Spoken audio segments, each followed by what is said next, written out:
Deep within the sky-deep cenote lies a golden gate to another world, an emptiness, a space beyond time.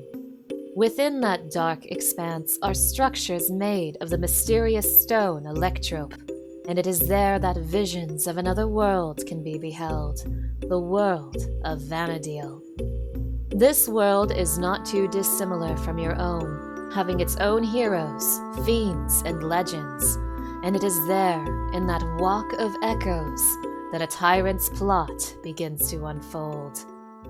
Curious happenings have occurred around the village of Mamuk, home of the Sareel Ja.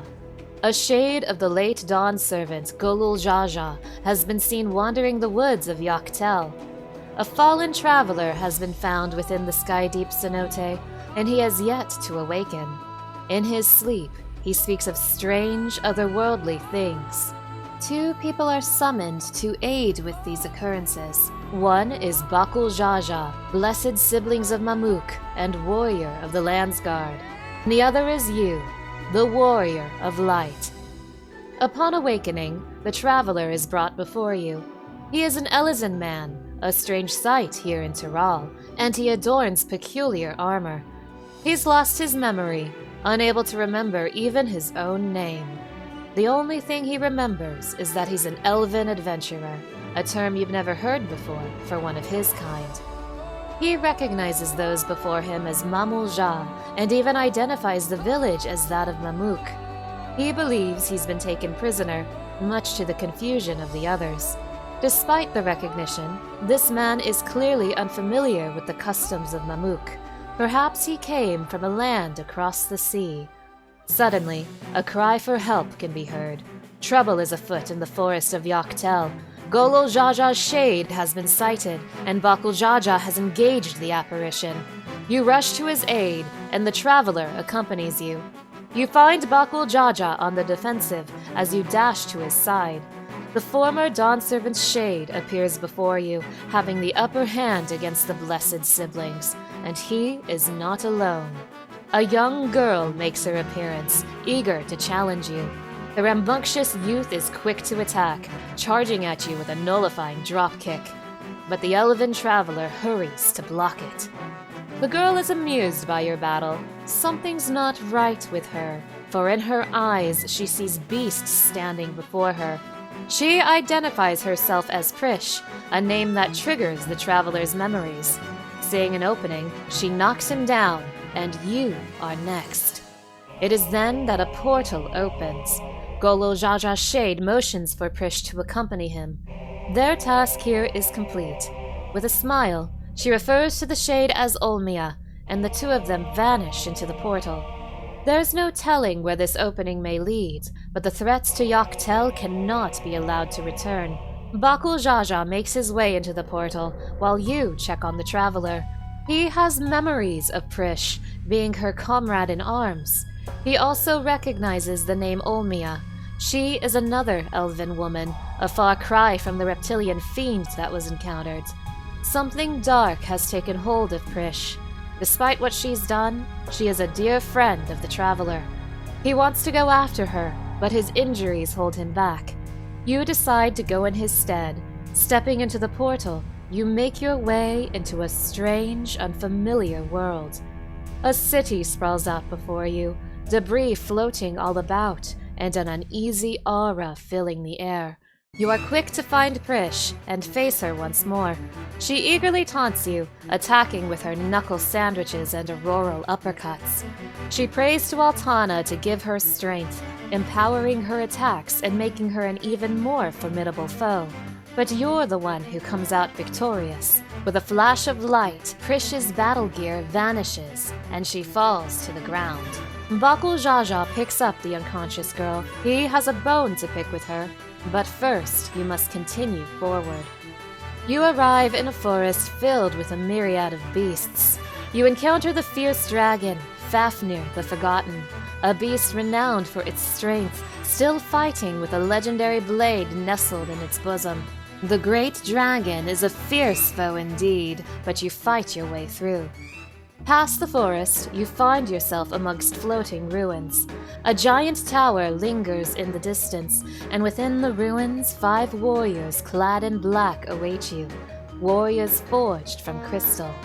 They are the archangels, each embodying one of man's sins: apathy, arrogance, cowardice, envy, rage, the darkness that lurks within us all. One by one they fall to your hand, until finally you can move on to the final chamber. You alone can make it through, as Bakul Jaja and Prish get left behind. It's there that you encounter him, hatred made manifest, a fiend whose sole desire is to bring about the extinction of Altana's children, and the man who incited Vana'diel's crystal war, the Shadow Lord. He has died and returned once before, the depths of his hatred knowing no bounds. After a trying battle, the Shadow Lord falls to your hand, dispersing into particles of electrope. The room around you fades away in a similar manner, and you find yourself back at the entrance of the unknown city. Bakul Jaja meets you there, still carrying the unconscious Prish. The girl stirs, and slowly her eyes open. Upon seeing the blessed siblings' faces, she lets out a scream and jumps away with a jolt. The recent scuffle has her on edge, but she calms down and introduces herself proper. Whatever had clouded her mind before seems to have faded away, and she finally sees you as you truly are. Slowly, she starts to remember what happened to her. Someone had warned her that her dear friend Olmia was in need of her protection. The magic that was cast upon her made her see Golul Jaja's shade as her beloved ally. It seems your unknown foe is capable of some older magics, being able to both cloud Prish's mind and summon the former Dawn Servant's shade. Only a privileged few of the Bunawa should be privy to the knowledge required to summon the echo of Golul Jaja. Bakul Jaja asks Prish if she knows where they are. She identifies this city as the Grand Duchy of Juno, or at least, that's what she thinks it is. Strange shades litter the empty streets, a sight she's never seen before. Some few people linger about. You and Prish scour the city for information as Bakul Jaja guards the rift. The people here seem to be trapped. Teleport and recall spells have no effect, and many places within the city appear to be blocked or cut off. The citizens are curious about you too, and don't recognize where you're from. The shades scattered across the city merely mumble vague words, their meaning lost to you. You tell Bakul Jaja what you've heard, confirming this place is the city of Juno. Despite having traveled all over Taral, he's never heard of any city by that name. This confuses Prish as well. She's never heard of Taral either, and thought Mamul Ja originated from somewhere else. It's then that the traveler passes through the portal. He notices Prish, and is relieved to see she's all right. But she doesn't recognize him. Despite his claims to be her friend, she's never seen him before in her life. She asks him his name, but that is still lost in his memory. Bakul Jaja decides that the traveler needs to be called something. He gives him the name Al-Shal, vagabond in the Mamul Ja tongue.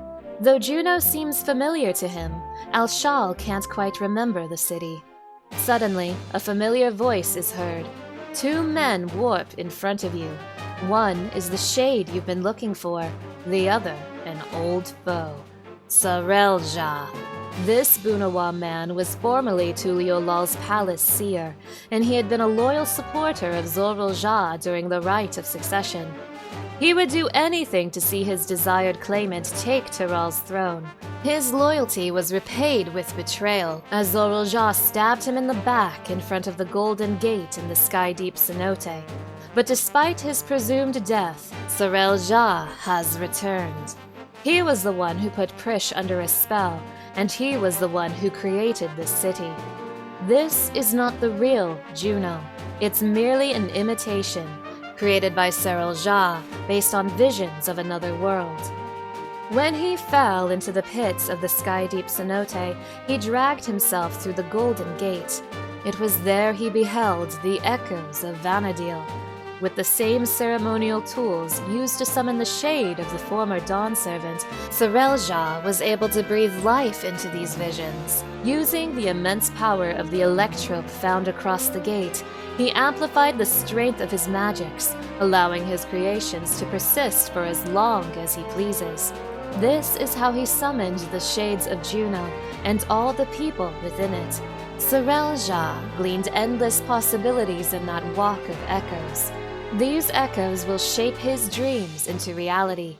Sareel Ja has failed him, and so he seeks a new way to give Tyrell the greatest ruler the world has ever known. He will continue summoning the greatest beings of Vana'diel and add their strength to the shade of Sareel Ja. The Echoes of Vana'diel, combined with the might of the former Dawn Servant, will create an unstoppable being, truly worthy of ruling Tyrell. Sareel Ja is still preparing his grand plan, and so he departs for now, until he's ready to show you his next creations. Your elven companions are struggling to grasp their situation. It must be hard to accept that you're merely a shade. Al-Shal can recall nothing of his past to refute Sareel Ja's claims, and Prish is not handling the revelation well. Unlike him, she remembers her past, and yet all of it is a fabrication, an echo of a life not her own. Sareel Ja cannot be allowed to seize the throne of Tyrell. Jaja is determined to stop him, and he will not want for aid. Al-Shal doesn't let this new revelation deter his steps. On his honor as an adventurer of Vana'diel, he will aid you to put an end to Sareel Ja's schemes. Moved by Al-Shal's determination, Prish too is ready to fight. She won't stand around and let Sareel Ja make a mockery of the memories of her home. To prepare for the upcoming battle, it's decided that Prish and Al-Shal should learn more of your world. The four of you start at Tuliolal, while Jaja apprises the Landsguard of what's occurred. You show the elven travelers around the city. They are mesmerized by the sights, the people, and most of all, the food. Prish is especially impressed when hearing about your adventures. She wants to know if Al-Shal remembers anything else about her, but he doesn't. Perhaps they weren't acquaintances after all. He must have heard her exploits from someone else. It's not long before Jaja returns with urgent news. Rumors of the strange portal in Yaktell have started to spread, and foolhardy treasure seekers have gone off looking for it. A dangerous predicament, given that Sareel Ja can return at any time. The four of you return to Juno to dissuade any would-be adventurer from getting into trouble. While you warn the various explorers, you hear word that a mysterious stone has been found. You track it down to a thieving man and recognize it for what it really is, electrope. It's too dangerous to allow this man to leave with it, but he won't give it up without a price. An auction for the electrope is held. You have to dig deep into Jaja's coffers, but ultimately the stone is yours. Upon examining it, Al-Shal senses a familiar presence, deep and bitter malice. This electrope must have served as the heart of the Shadow Lord's echo. The stone reminds Al-Shal of the Crystal War of Vana'diel, a conflict the Shadow Lord was responsible for. Al-Shal had joined a company of heroes, and eventually they would bring his reign of terror to an end. Prish is shocked to hear that Al-Shal had helped defeat the Shadow Lord. She doesn't remember hearing anything about that. This electrope is far too dangerous, and so Jaja decides to hold on to it. You must hurry and bring this stone back to the Landsguard. There's nothing to do now but await Sareel Ja's return. In the meantime, Prish and Al-Shal decide to put their strength to good use by aiding the Landsguard. This will also allow them to familiarize themselves with the land of Tyrell. A band of adventurers barely met, united in the face of great peril, an honest-to-goodness adventure. Sareel Ja has left no trail to follow, but it's only a matter of time before he reveals himself to challenge you once more. He is sure to return with more Echoes of Vana'diel to combine with Jaja's shade. If he's allowed to continue his tirade, the whole world may be brought to its knees.